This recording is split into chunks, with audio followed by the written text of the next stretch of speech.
How's everybody doing?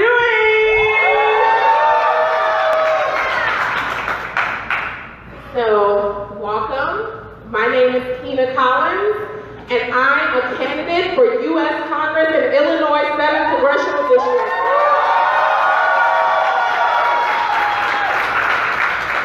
So, for anybody who doesn't know me that happens to be in the room, I am a native of the Austin community.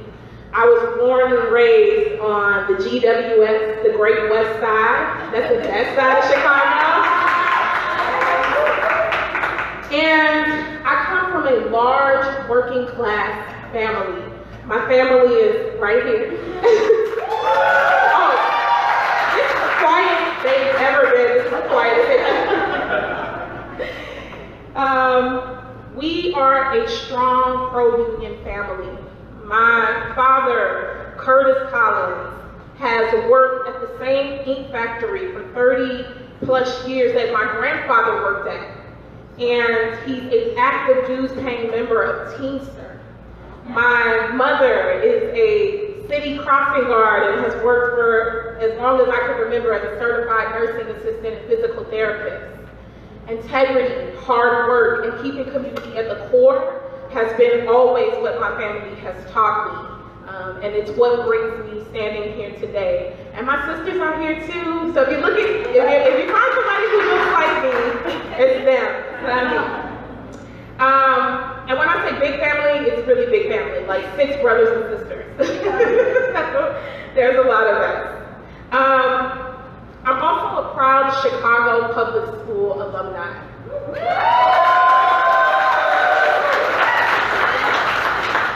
And I say proud because I'm what a good investment in public education looks like.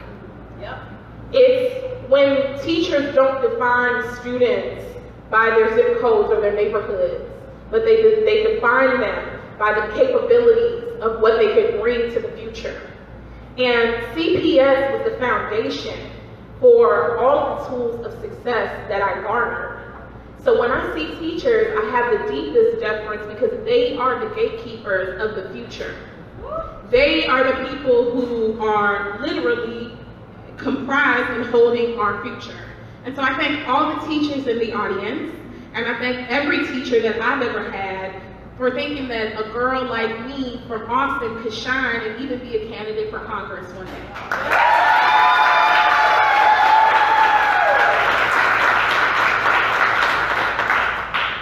Graduated from CPS, I attended Louisiana State University, the Louisiana State University, go Tigers. And it was in my time in Louisiana that I saw up close and personal how the major oil companies didn't care about the families in Louisiana, how they polluted the air, how they didn't have answers for oil spills, and how FEMA would leave families to fend for themselves after every hurricane season. It was in Louisiana that I found out that the everyday reality for working class families was the same anywhere you go. If you're on the west side of Chicago, that reality is the same. If you're on the south side of Chicago, Flint, Michigan, Youngstown, Ohio, or the bayous of Louisiana. And those realities are the same, and it's because our federal government is failing us. The fight is not just left and right, it's top and bottom. It's the people that have and those who have not. And that was one of the first and earliest grassroots organizing stories and threads that I found in Louisiana. After I came back from Louisiana, I moved back to Austin. And I was shocked that when I moved back, I not only saw entire neighborhoods of abandoned buildings, but now we had abandoned schools. Yeah. Abandoned schools. The lack of investment in Austin showed me where the priority was for our government and where it was not in the investment of the people. And that sparked me to move into a lot of other organizing. The 7th Congressional District, who makes some noise if you're from the 7th Congressional District? It's one of the most diverse districts in the state of Illinois. but it has some of the greatest disparities as well. The lack of investment in some of the most marginalized neighborhoods has only served to widen these inequities and these gaps. And this is not a new fight. This is a generational fight that has been going on for a really long time. Here in Chicago, this portion of the district, we face gun violence, we face poverty, we face bigger environmental and health issues. And an example of that is, I have 15 years less to live by living in Austin than someone who lives 10 minutes west of me in Oak Park. And it's because of the social determinants, right? The fact that we don't have affordable housing, the fact that we don't have fresh produce and nutritional options, the fact that we haven't figured out a way to stop the bullets from flying in the air. And those challenges are some of the reasons why I'm standing here today. But I believe that we can have a community that is invested in education and affordable housing. I know we can have a community invested in education and affordable housing. I know we can all have a community with clean air, clean water, and clean streets as well. We can all have a community that says and calls healthcare by its name, a fundamental human right.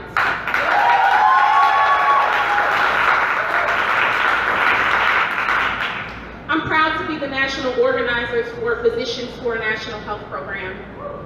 It is an organization with a base of 20,000 doctors, medical students, and healthcare advocates who are fighting to secure a single-payer Medicare for all system.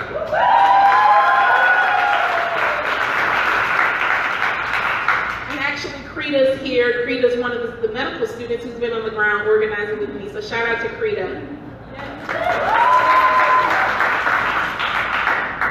In my time at PNHP, I've traveled to the Appalachians. I've traveled to the ports of entry at San Diego and spoke with immigrants' rights groups, and I've traveled to Alabama and organized doctors and talked with patients and medical students down south. And the truth is, healthcare is a purple issue. It's not red, it's not blue, it's purple. And it's something that everybody deals with. When we talk about reducing gun violence, that's a public health issue.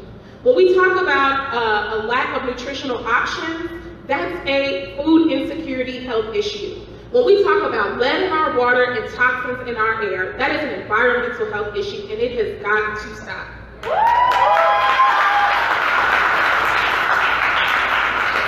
When you go to rural areas in Missouri, like I've been, or places in the Rust Belt, like Pittsburgh, and folks are cutting their blood pressure pills in half, or they can't afford their prescription drugs, or their food, or their rent every month. We don't just have a policy and a political issue in this country. We have a morality issue in this country.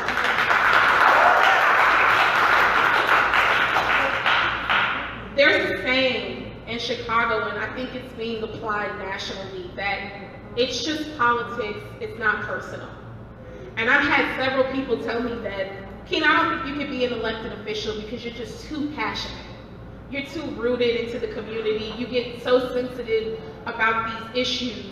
And for me, it's all personal. When a family is illegally rounded up and detained by ICE in my district, that's not political, it's personal. When they shut down public schools, that's not political, it's personal. And once again, when people like my grandmother, who couldn't afford her insulin, her mortgage, and her rent every month, and had to choose between it, that's definitely not political, that's definitely personal. And we have to get to a place where these issues become extremely personal to us. And it's not just policy. These are the lives of everyday people, not just in our district, but across our country. And here's the truth, and a fun fact. Congressman Davis has practically been my congressional leader all of my life. And although I respect a lot of the policies and programs that he's put forth and some of the positions he's put forth, when do we hold the Democratic Party accountable for elevating new leadership in our party?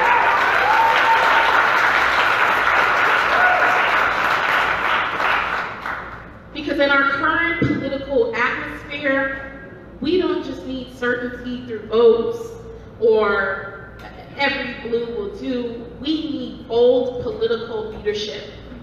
We need folks who will be boots on the ground and who can organize in the congressional chambers and on the front lines of the district. And that's what I'm going to do.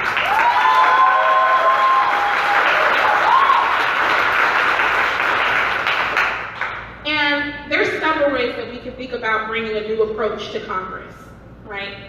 Speaking with everyday folks and their concerns in our district are ways that we can do that. Not shying away from political fights. Taking bold stances like a single-payer Medicare for all system. Taking stances where we say the autonomy of a woman's body is her right.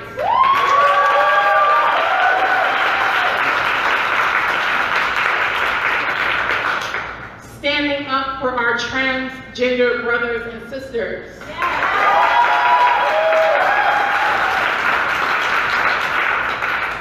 And most importantly, understanding that we need representation does matter.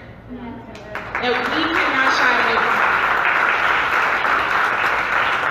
it. And while being a Black woman is not the impetus for my run, I'm not going to sit here and pretend like it doesn't matter.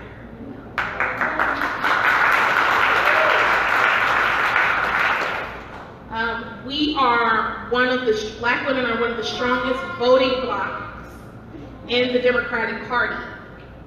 And for me, I think that it's absolutely ludicrous that we can't elevate leadership from the strongest voting bloc in this country.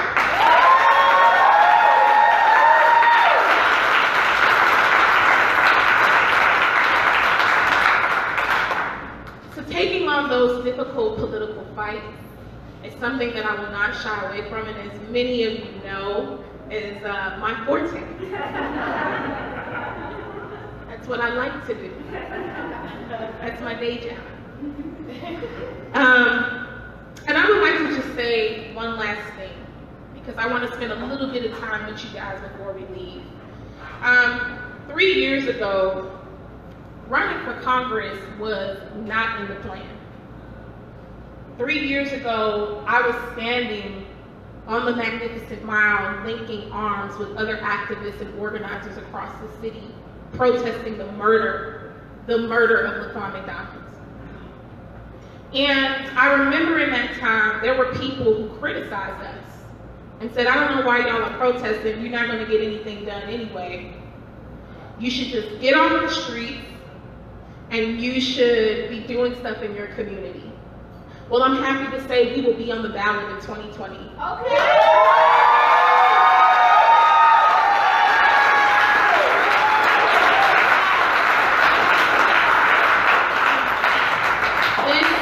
An intersectional fight, and it's going to take everybody from every corner of this district. We are not going to win this with big money. We're going to win it with big organizing. We're going to go block by block, door by door. We're going to bring our district back. It is time, in my opinion, for another return of representative American democracy. And that means the people who are most marginalized, who oftentimes get left out from the table, need to be shaping and writing policy. And the reason for that is because I firmly believe that those who are closest to the pain need to be closest to the power.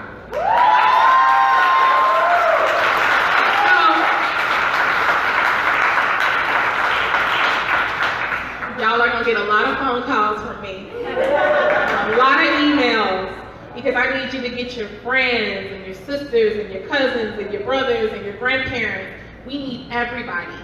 And I'm just so grateful to see just the warmth in the room, all of the love that everybody has given me and all of the support. And I want to just shout out my team real quick. Jackie.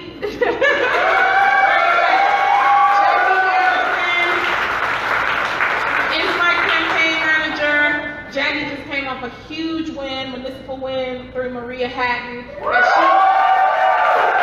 I don't know how she garnered the strength to deal with me, but she was like, we're going to take on the 7-2. Dan Cohen, who is somebody who's a political strategist. I have so much respect for Dan. I worked with him on Samina's campaign, and Dan has run and pushed so many progressives across the finish line who folks thought did not have a chance. And I just want to thank Dan for taking a chance on this first-time candidate. Brenna O'Brien, my comms director, always making sure I'm staying on messaging, and Brenna's like a mom for real, y'all. If I'm in an interview and I'm not trying to stay on message, Brenna gives me the look like, no. So thank you, Brenna, for all of the work that you've done tirelessly around the clock. All of my social media stuff is coming through Brenna, so thank you so much for that. Hope Pickett, United for Families in the house. Hope has done so much great work. She's my financial director. She's actually the one that's going to really be calling y'all. Thank you, Hope, for all of the work that you contributed and all the light that you bring to the campaign. And so I am going to pass the mic. Are you guys ready to take over the Illinois 7th Congressional District? Are you guys ready to win? Are you guys ready to go to Washington, D.C. with me? Thank you guys so much.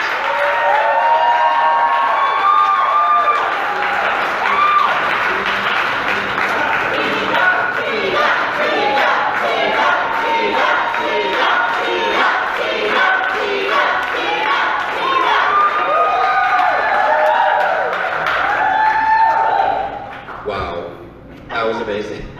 We need Kina in Congress. Do you guys agree? Yeah.